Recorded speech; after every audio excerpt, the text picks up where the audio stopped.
Okay, great. Guys, I'm going to go ahead and get started. It's Jean Davis. Good afternoon to everyone. I'm with the state of North Carolina and also currently the president of CIDO. So we have a fantastic turnout today. About 40 people from 25 states in the District of Columbia participating in this webinar. And this is the first in a series that CIDO will be presenting over the coming months. So really a great opportunity to get together and learn some new things. So for this webinar, CIDO partnered with the Council of State Governments. And for those of you who don't know, CIDO, the State International Development Organization, is an affiliate of the Council of State Governments, which is located based in Lexington, Kentucky, with offices in D.C., Atlanta, New York, Chicago, Sacramento, and who represents all three branches of state government. So a fantastic partnership between CIDO, the affiliate of the CSG. CIDO is the only national platform representing state international trade promotion professionals. So all of us getting together to share resources, best practices, offering training, as well as providing a voice in DC around trade promotion. So a fantastic organization. Encourage all of you to stay involved, get involved, and let us know how we can partner with you. And so one of the things we've heard from our members is that we're all searching for good data sources and how can we increase exports, how can we do more to explain the value of exports to our state constituents. And so today we're going to be discussing the use of economic modeling tools from both an FDI and export promotion viewpoint. We've got some great partners. They just happen to be located here in North Carolina. Jimmy Squibb and David Kay with us from IMPLAN, who are going to give us a brief overview and then loop back in for questions and answers. We also have Peter Joseph, who is the Executive Director of the Association to Invest in the USA, who's going to be talking about how modeling is used to measure the economic impact of the EB-5 program as a case study. So I know lots of you have interest in foreign direct investment. And then from the export promotion side, I'm just going to talk a little bit about how here in North Carolina we use IMPLAN on a report that we do that's called North Carolina's International Trade, Increasing Business Opportunities with Exporting. And so let me wrap up there, but just give you guys a couple little housekeeping things. I want to ask all the webinar participants to make sure you're in listen-only mode. We're going to be recording this webinar and posting it online at CSG and CIDO websites. And also during the webinar, if you have something to share or any questions, you can enter those in right on the home screen there that you're all looking at on the GoToWebinar interface. And our coordinator will collate those and read as many as time allows and direct them to one of the guest speakers. So with that, I'll go ahead and hand over the phone to Jimmy and David from the IMPLAN team. Thank you. Hello everyone, this is Jimmy Squibb at IMPLAN. I'm here with David Kay, a colleague of mine, and I'm going to give you a 30,000-foot overview of what IMPLAN is, and hopefully the case studies will bring some flesh to this description. But it is a software and data system for regional economic analysis. And what does that mean? For a given area, IMPLAN builds data sets that represent all of the transactions between industries and institutions like governments and households, which consist of consumers, so that you know that a given industry buys so much from each other industry, that governments make so many payments. And these comprehensive data sets for each area that we cover allow us to calculate multipliers, which is a term you've probably heard before. What you can, one really popular thing to do with this is to assess the effects of an economic event on the overall economy. So if you had an event like new exports in an industry, modeling that change through IMPLAN would allow you to see all of the effects on the supply chain within an area. You would see the effect of new spending by employees who are paid by the producer of the exporter, and you'd see new spending in restaurants and so forth. So what IMPLAN gives you is all that detail across over 400 sectors and within the area. And the area coverage is pretty wide. In the United States, we have every zip code, counties, state, United States, some international areas, and you can link models between different areas. So you could assess the effect of an event in one area on a different area. So that, in a nutshell, is one thing that IMPLAN can do and what the software and data system that we offer is.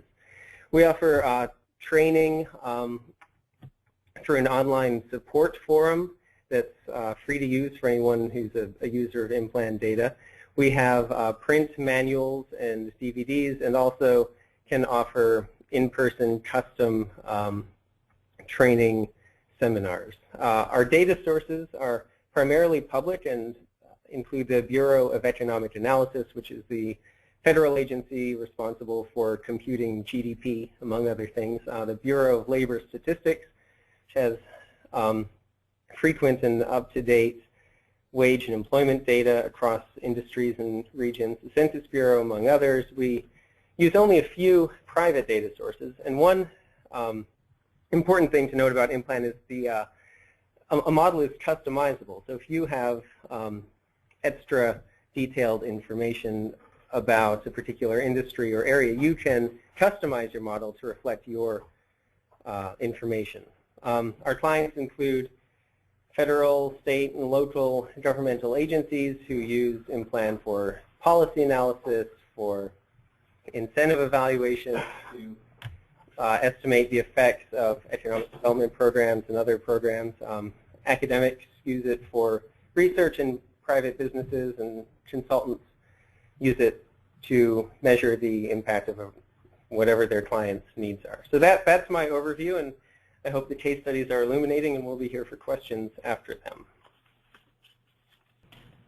It looks like we're working through handing over control to Peter, but this is David Kay with IMPLAN. I just wanted to say one thing about the two case studies today.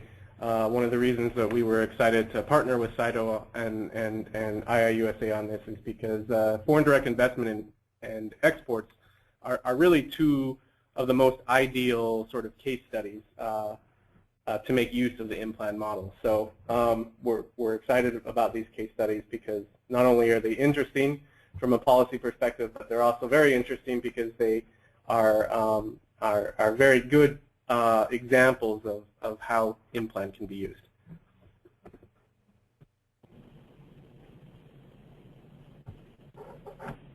It appears we may have lost our audio contact with Peter. Shall we move forward to the next case study and hope to reconnect with him? Yeah, it looks like he's still muted from my end. Type in the chat and tell him unmute. Can we unmute him? He's The host means there. We go. Yeah. Okay. Thank you. Peter, are you there?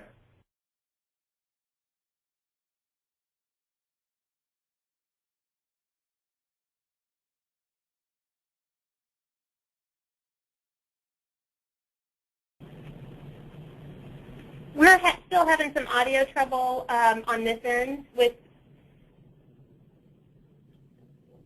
Peter's audio. Just one moment, please.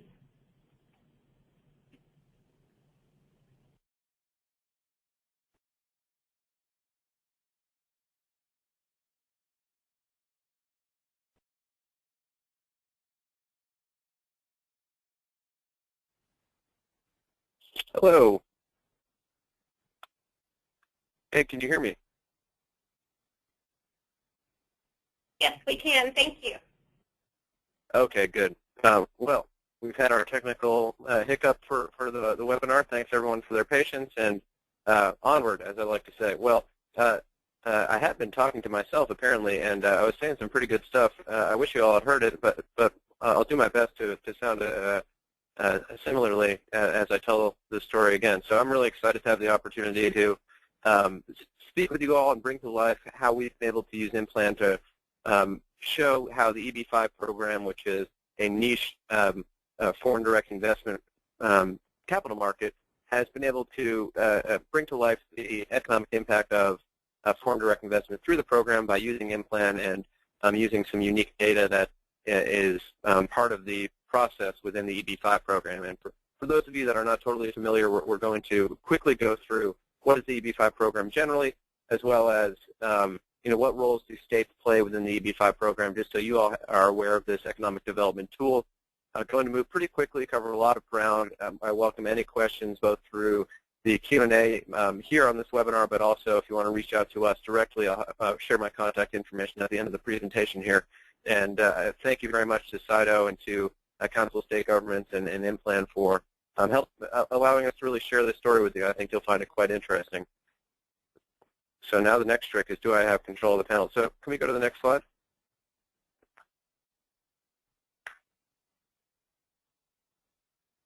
Great. So EB5 regional centers, an economic development tool for the 21st century. EB5 regional centers, what are those? Well, and do I have control? I'm trying to push it forward. Can we go to the next slide?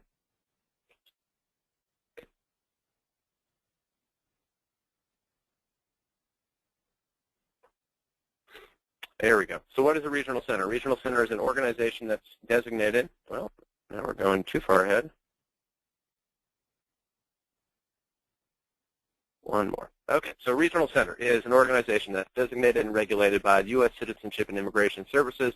That is an agency within the Department of Homeland Security, and it essentially facilitates investment in job-creating economic development projects by pooling foreign direct investment, foreign capital, raised under the EB5 program, and deploying that capital into job-creating projects within a defined geographic region and approved industry sectors.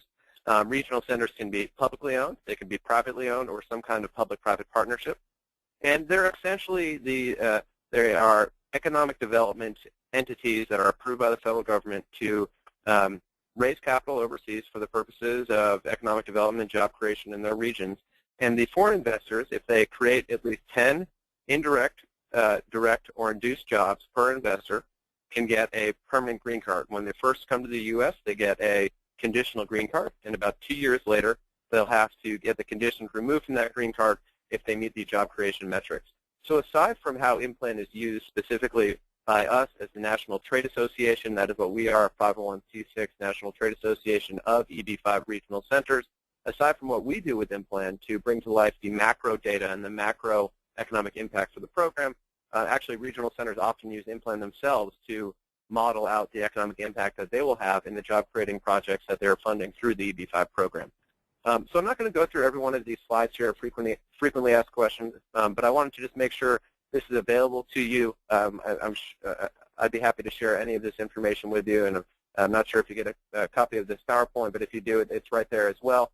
But essentially, regional centers are a conduit for foreign direct investment with an immigration incentive that lowers the cost of capital and has really taken off post-recession. So what does the economic impact look like? Well, you know, for a long time we had a difficult, it was difficult to aggregate and to bring it all together in the big picture. Well, thankfully, after a lot of data collection and collecting comprehensive data sets on the number of investors that had gone through particular regional centers, which projects they had funded, where those projects were funded, we were really able to bring this program to life. And you can see in 2010, 2011, the first data set that we had reflected that 2-year period. It supported over 33,000 American jobs, contributed over $2.6 billion to GDP, and generated $346 million in federal taxes and $218 million in state and local taxes. In 2012, those numbers went up quite a bit. 42,000 American jobs supported, $3.4 billion contributed to GDP, $448 million in federal taxes, and $265 million in state and local taxes. Fiscal year 2013, we're getting pretty close to having a full data set that we look forward to handing over to David and James and their team at IMPLAN to get our 2013 numbers. But just what we do know is that the number of investors and the amount of capital that flowed through the program was certainly larger than it was in 2012, so we're looking forward to seeing that continued growth. There's a lot of buy-in from across sectors and local level. Here are a couple of examples to give you a sense, you know, whether it's chambers of commerce, whether it's private businesses, whether it's members of Congress, whether it's other 501c6 or interest groups that are involved in the development finance program, or a former state and a former governor, but of course, while Governor Doyle was in office, Wisconsin is a state that is really at the forefront of putting EB5 capital to work. you can get a sense of why there is such broad-based support. Well, it's really what we're talking about here is capital formation and job creation at no cost to the taxpayer. So what kind of projects are we talking about here? Well, it's very diverse. I mean, everything from a wine vineyard to a cancer research center to a hotel to a wellness center to revitalizing a closed military base into a distribution center, other cardiovascular care, music studio, historic building repurposed into a hotel, expanding a one-season ski resort into a thriving four-season vacation destination, and so on and so on. Redeveloping the Navy Yard in Philadelphia into a vibrant space for businesses. These are the kinds of projects that EB5 Capital have, in our very tough capital markets, have pushed forward and allowed to come to fruition. So, let's see. Here's some more data points for you, and I'm not going to read through all these, but if you want to get more information, I encourage you to reach out, and we'd be happy to share some of this stuff with you, but give you a real sense of some important data points that really bring the program to life and show you the type of growth that we're experiencing. And it's a reminder of what you can see why it was so important for us to work with IMPLAN and to gather data that really allowed us to do a comprehensive economic impact study that really finally brought this program to life in a way that was missing. And you really need to work with these standardized models to paint this picture. And without that story, as you all know in the public sector, you have to be able to tell your story backed up with clean data that is reproducible. It is very detailed, and it generates the type of results that you can be proud and confident advocating and educating with. So what role do the states play in the EB5 program? Well, it's kind of interesting.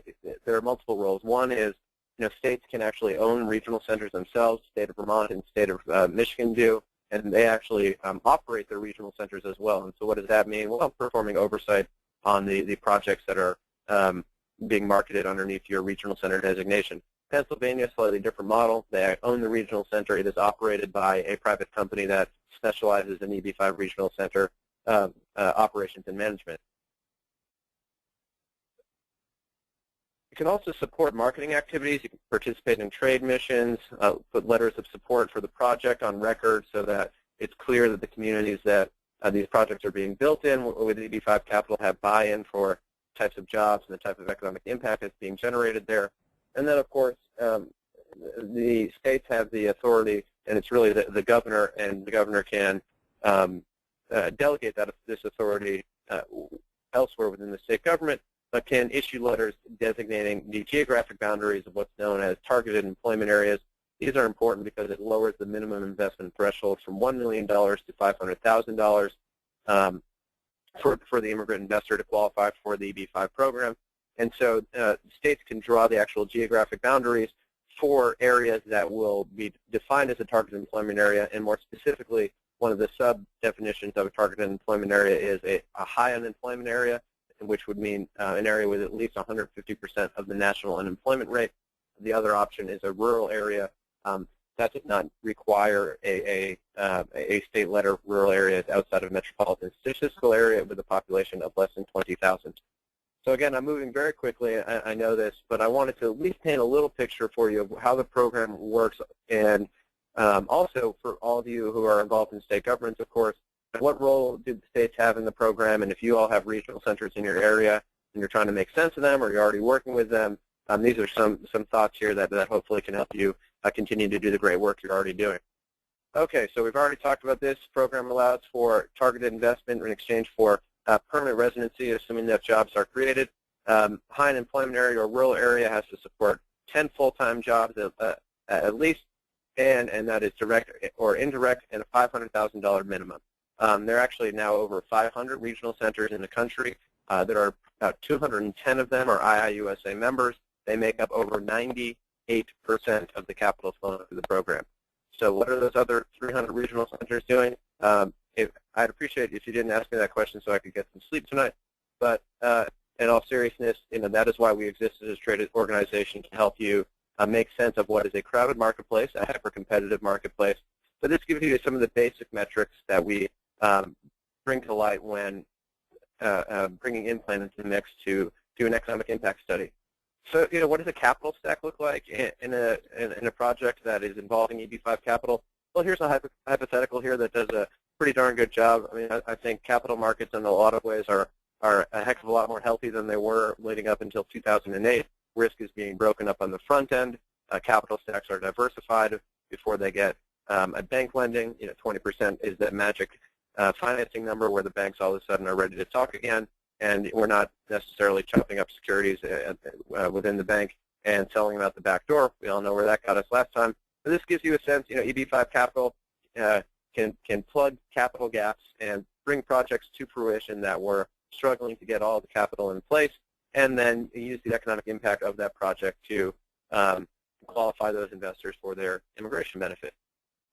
And so the EB5 investor can be credited with the entire project's job impact, assuming that there is a good argument for why that is relevant, given the how the deal moved forward, what are the other sources of capital, were those sources of capital reliant on EB5 capital coming into the mix as well, all of those things that really add up to some kind of but-for argument.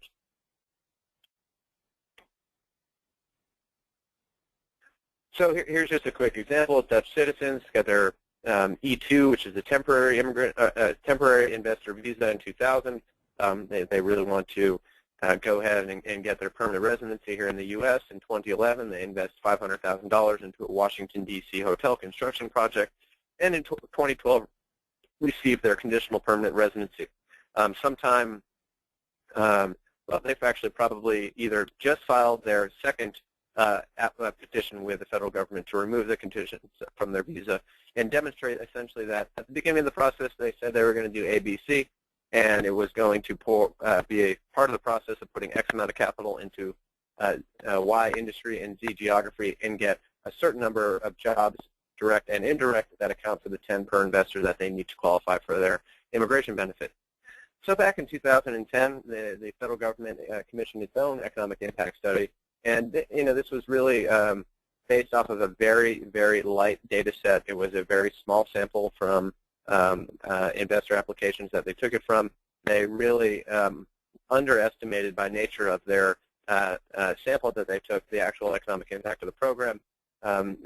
This report actually was not even published at first. We had to use the Freedom of Information Act request to get this made public. And I think part of the reason was it just simply did not have the type of robust and comprehensive data set necessary to get a group like IMPLAN to get in there and really measure this economic impact in a way that is accurate and that is based off of a comprehensive data set. And you can see here this data set, this sample that they took was also from 2001 to 2006, and then was published in 2010. So a little stale, to say the least, once we actually got that out of the agency through FOIA. So we are, like any good trade association, and I'm sure you all feel the same way, we are data obsessed. We have spent a lot of time and resources in building up these comprehensive data sets that show how many investors each regional center is getting through the system and what types of projects they're actually funding with that investment capital. And so you can really follow the money to geography and to industry and measure economic impacts accordingly. Secondly, we modeled out what happens when a family of means moves from one country into the United States. We would use very conservative models. We didn't overestimate this economic impact. But this is also an essential component. What do they do? What are the other expenses that come with immigrating to the United States? What type of household spending is there when they come here? Buying a house, buying a car, sending their kids to school. And then, of course, what do their investments do GDP-wise for the U.S.? What do they do for tax revenue? All these very important metrics that really need to be brought to life in order to paint a picture of what this program is really doing for the country. And so we've looked at the national level with an aggregate statistics. We've brought it down to the state level, and our most recent project together has gone down to the congressional district level. So this is very, very exciting for us, and I'm sure you all know that feeling when you finally have the story that anecdotally based on who you speak with and what you're seeing out there and in your little niche in our economy.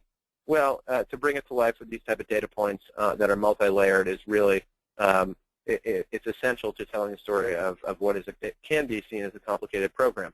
And so now we've really aggregated and brought to life 2010 through 2012, and 2013 is in the works. So no surprise here, you really see a weight towards the construction, and this is part of the purpose of the program, was to induce regional economic development through transformational projects that are meeting certain needs within a community that are often based on big construction projects. You can see also, though, it diversifies from there, even though it's heavily weighted towards construction, towards operations jobs and things as diverse as motion pictures to chemical manufacturing, electric power generation, entertainment and amusement parks, and other miscellaneous manufacturing. And so, again, here is IMPLAN bringing to life, where does this capital go in terms of economic impact in terms of industries? And we use, within the EB5 program, the North American Industry Classification System to go ahead and track all that economic impact by specific industry sector. And then with household spendings, you get a sense of how through 2010 through 2012, the economic impact continued to go up. We use different data from the Department of State in terms of the number of visas that were issued, the average household size from the Department of Homeland Security and their annual report that they do on settlement patterns, and average household size for newly issued green card holders. And you get the sense that we're not talking about huge numbers, but at the same time, we're not talking about negligible numbers, 520 million about in household spending over 3 years. At a time where we're lacking in demand in the U.S. As part of one of our challenges in the economy, this is a piece of the puzzle for a solution. Now let's go to the next slide here.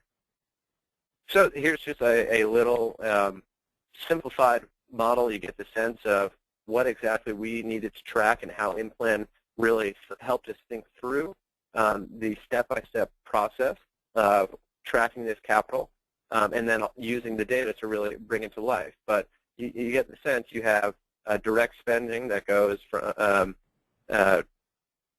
into the project and into whether it's construction and whether it's operations, and then you have the indirect impacts of the additional inputs that are going into that particular project, and the induced spending for the employees that are working on the construction site, for example, that are going out and, of course, having lunch at local restaurants, et cetera, and you get direct, indirect, and induced, and lo and behold, we have our total impact.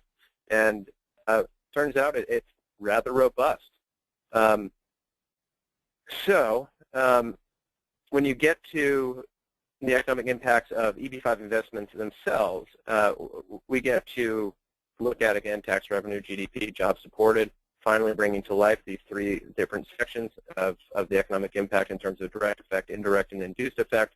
You can see, with IMPLAN's help, we get to separate these 3 things out, get a better sense of where are those impacts actually coming. Are they coming mostly from the direct effect? Are they coming from the increased orders for the inputs that are going into that particular project, or are they really coming from, the increase in spending from the employees who are being paid up at the project site?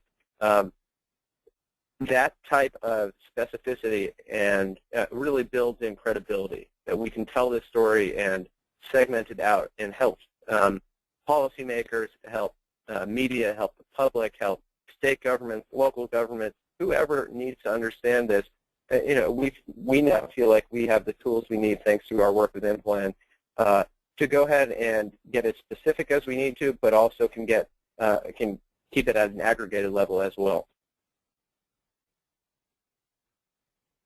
So here's a nice colorful map that shows you where jobs are supported by EB5 investments. So this does not include household spending.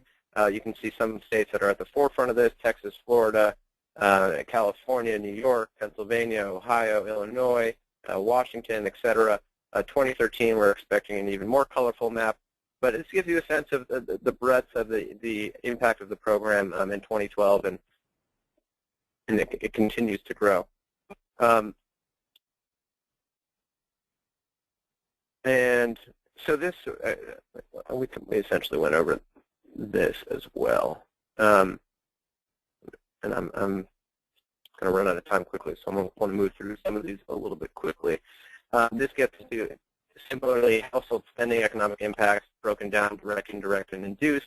We felt like this was an essential missing piece of the story as well with the EB-5 program. It's essential that we talk about what happens when these folks take a chance on the United States and risk their livelihoods, their families' lives to come here and set up their new lives here in the U.S.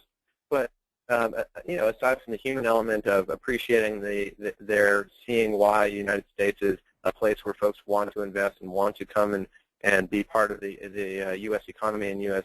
community, there are economic benefits to people with means going ahead and doing so.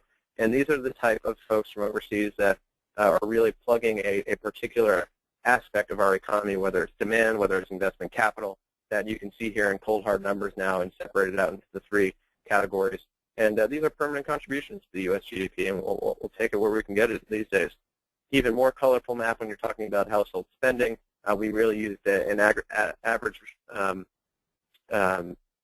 distribution of green card holders each year within the U.S. to model out where EB-5 investors and their families would actually go ahead and do the same thing. Some of them really do want to live there near their investments. Some of them would rather live somewhere that fits a little bit more culturally for them. For example, if you're an investor from China, you may be quite interested in staying on the West Coast where you likely have family or something of that nature. But it really depends on the preference of the investor. And you can see here that, aside from just the capital investment, when folks move here and set up their lives, they're also contributing to their local economies and producing an even more colorful map than the one we saw before.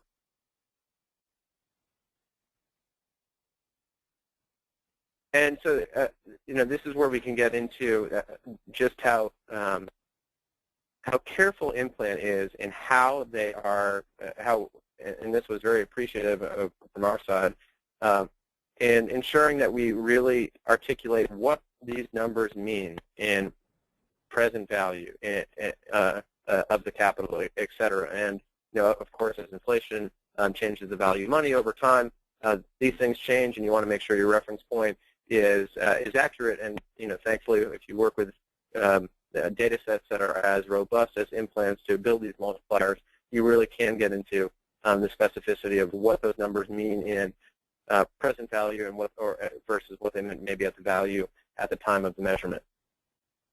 So the results were, as you probably noticed, quite a bit more robust than the USCIS report that came out based on 2001 to 2006 data, and then that was finally made public in 2010.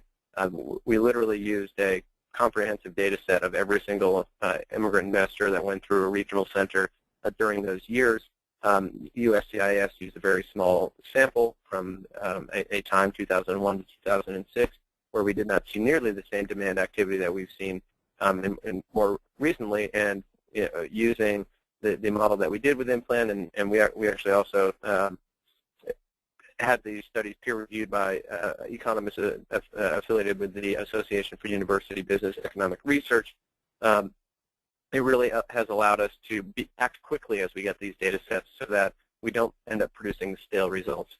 And you can see just how incredible the increase in growth has been post-recession.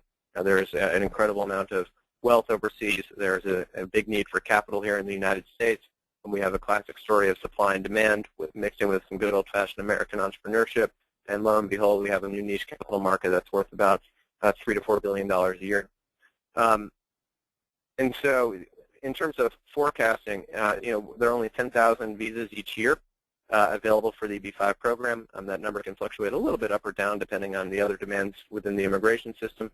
So we also, and we're a 501c6 and advocate for policies that would maximize the economic benefit for the United States through the EB-5 program, and an expansion of capacity is certainly one of those examples. And so we asked IMPLAN, well, aside from just measuring the results as they happen, what would the results look like if, say, we had all 10,000 of those EB-5 visas issued in a year?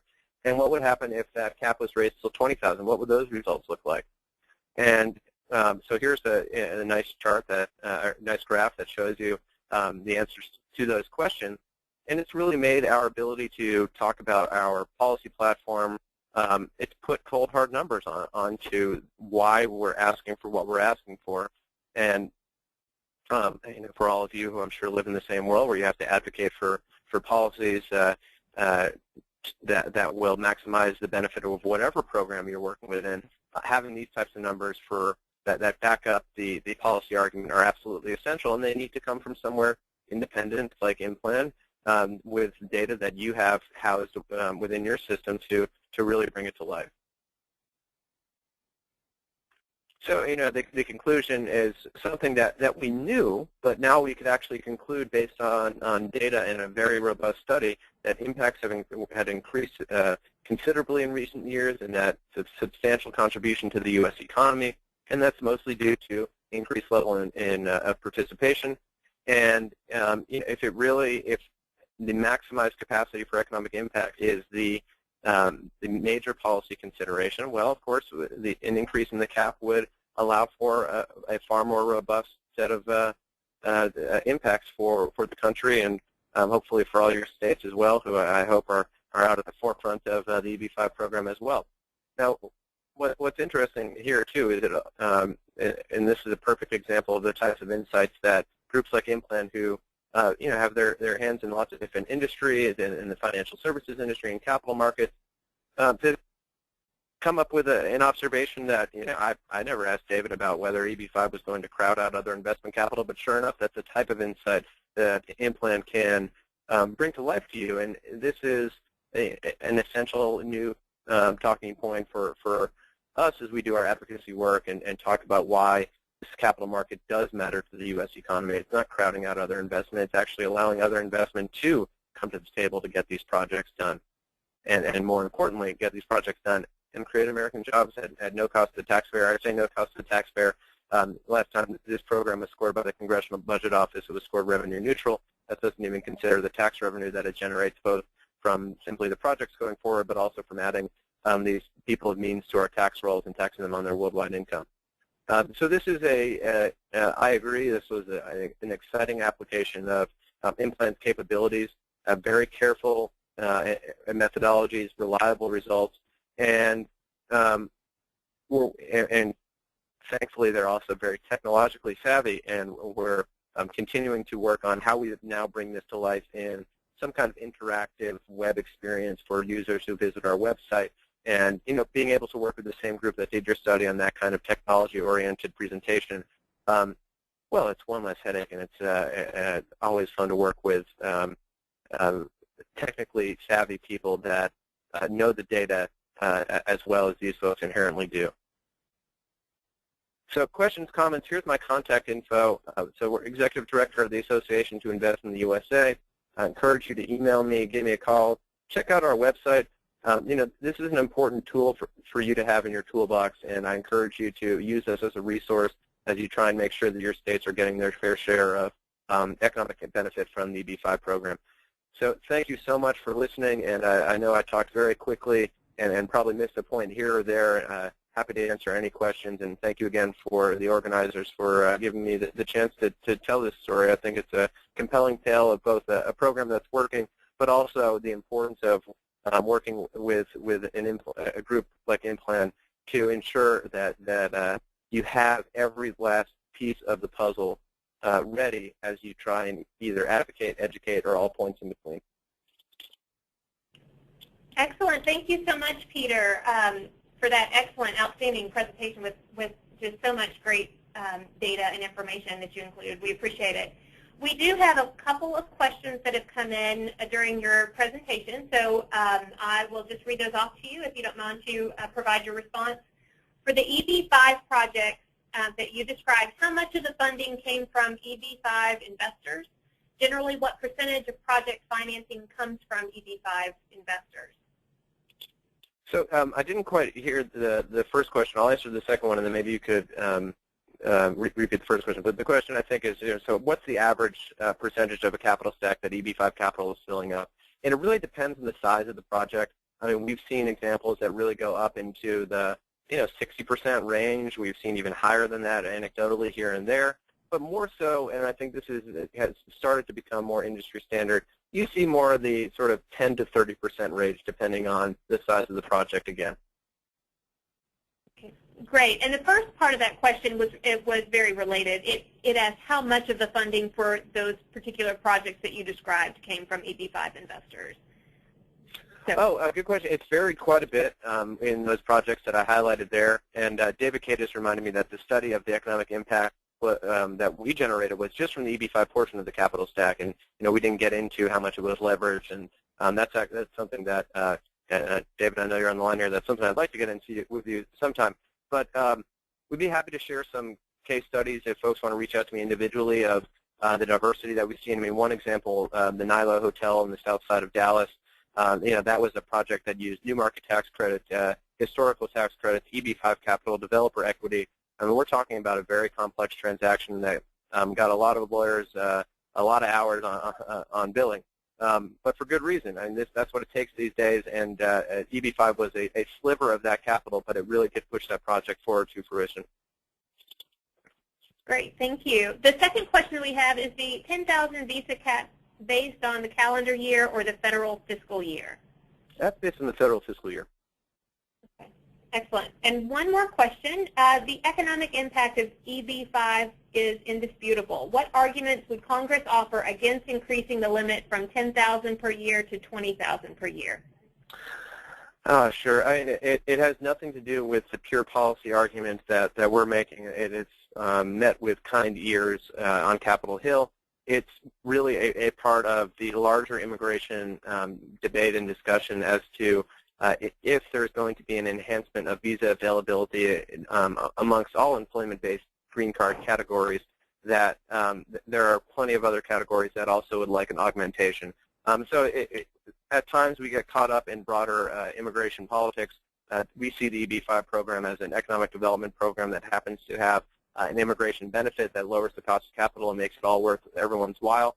But this is a program that's enjoyed bipartisan support since its inception in 1992, and we were reauthorized in 2012 with unanimous support in the Senate and a 412 to 3 vote in the House. So we're anticipating that we will be able to find a way to expand the capacity of the program so that this economic impact can continue to grow. Great. Thank you so much, Peter. We appreciate your presentation as well as your responses to these questions that were submitted. Thank you so much for having me. Thank you. At this time, we will transition to Gene Davis, who is the Director of the North Carolina International Trade Division. Gene? Thanks, guys. Okay, so I'm just going to talk for a few minutes about how the North Carolina Department of Commerce has used IMPLAN for some of our needs. And one thing I also want to mention to everybody is that, we do a couple of reports, and I'm happy to have Catherine with CITO send those out to you all so you can see what we do. So, this collaboration with IMPLAN came from a couple different places. We've used IMPLAN here at Commerce for a number of years. We use it for all different kinds of things. So we obviously use it to do, local impact analysis. So if we can imagine if this company was not here and went away, what impact would that have in the community? And if an employer said, we're going to pack up and move to Georgia, what's the employment impact of that? How does it affect jobs, suppliers, the local economy? And so that's some of the way that we've used IMPLAN in our general economic development work here. But what I came to discover was that while all of us who are in the export field know how important exporting is, especially during the slump in the U.S. economy for many of our companies, exporting was their only bright spot for the past few years. And, we certainly see that even our small and medium-sized companies could not have grown during this tough time here without their international sales.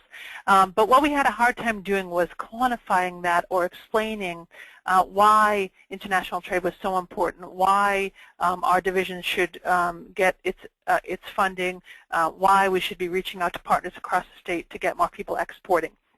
And so we decided to put together, using IMPLAN, a report that kind of runs down each year the highlights of our North Carolina export activities, obviously the economic contribution of exports, which I'm going to get to in a minute, overview of state exports by country, by industry, and then also included in our case some case studies of clients so that people can really see how exports are changing small companies' lives.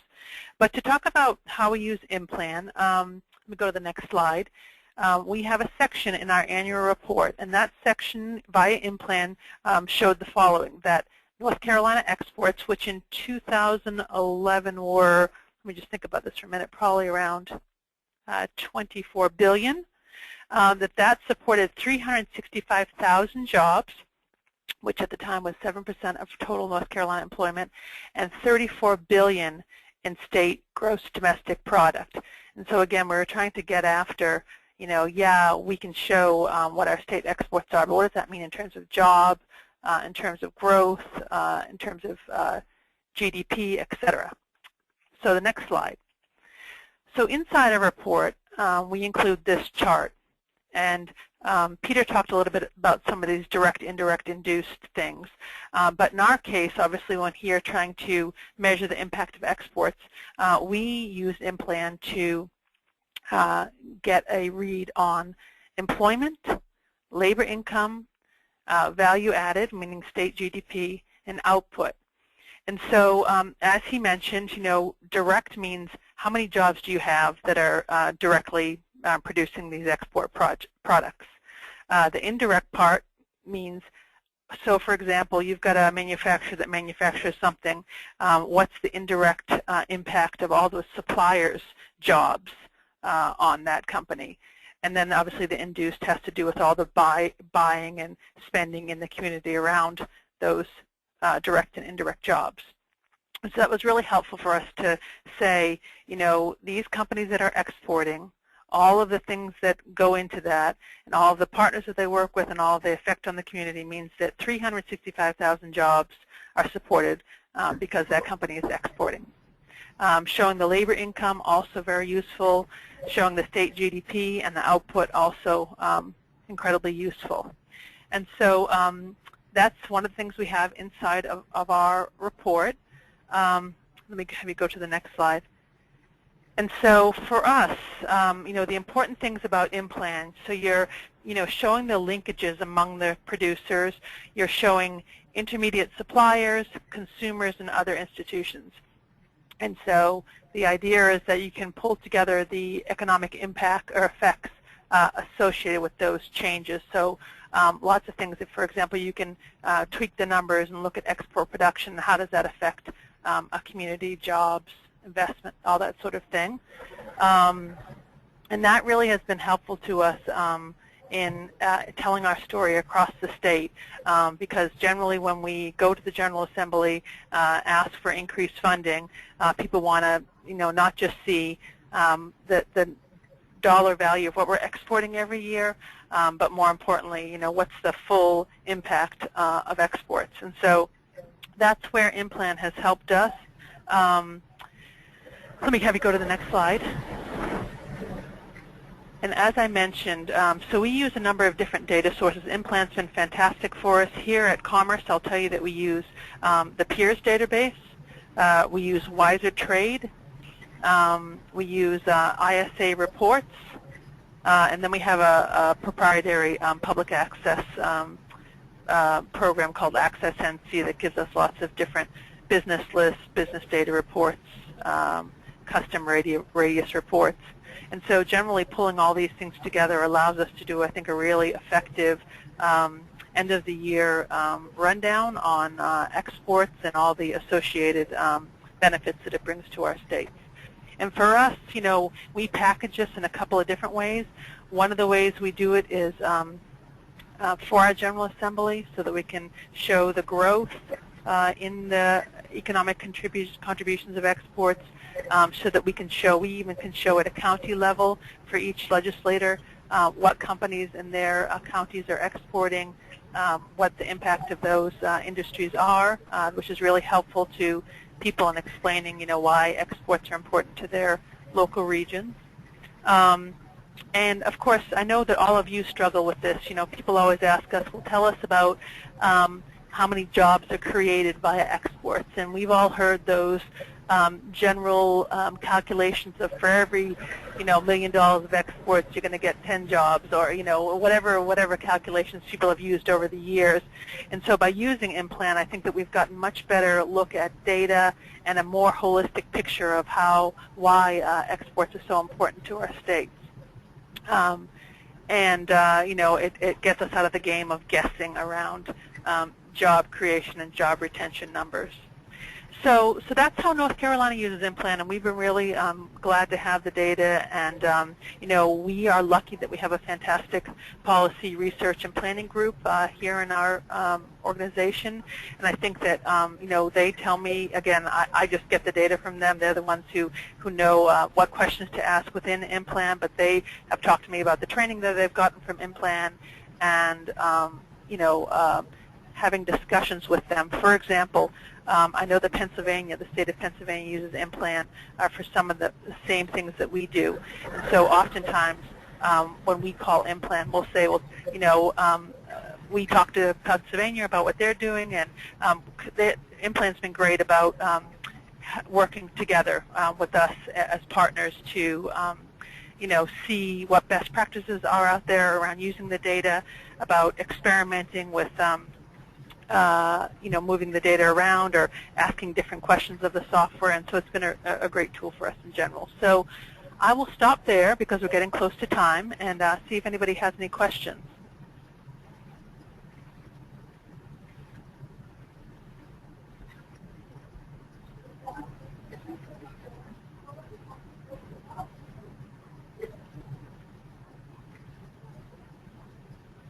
Okay, I'm not sure anybody has any questions, but let me tell you this.